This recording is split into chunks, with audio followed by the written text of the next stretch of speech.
මම දෙයන්න කියලා හිතුව වැඩිය කවුරුන් නොදන්න තැනක් ඒ තමයි මඩවල ගමේ තියෙන මඩවල සෙල්ලිපිය බලන්න.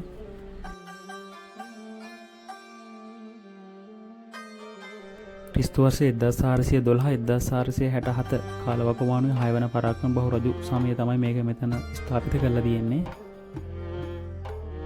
මේ සෙල්ලිපි සඳහන් වෙන්නේ දුම්බර මඩවල නම් ගමේ බදු මුදල්ද අමුණු 6ක වපසරියෙන් යුත් කුඹුරුද ඒ ආශ්‍රිත කැලෑ ප්‍රදේශ සහ බිම් කොටස්ද සිද්ධාමුල්ලේ පරමනායනම් කම්මල් කරුට හා ඔහුගේ පුත් සූර්යාට ප්‍රවීණගතව ඉරහඳ පවන්නාතෙක් පරිභෝග කිරීම සඳහා පවරා ඇත යමින්.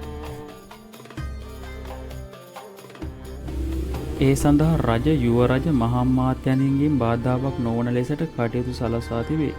6 වන පරාක්‍රමබාහු රජු 47 වන රාජ්‍ය වංශයේ වෙසක් මස පොන් පොහෝ දින දන්තොට වතුරේ දෙවන් හා දිවානාවත්තේ ලංකාධිකාරී දෙදෙනා ඉදිරියේ දුම්බර අගම්පඩි 10 දෙනා දිවෙල් පත්‍රය ප්‍රදානය කළ බව ශිලා ලේඛනයේ සඳහන් වේ.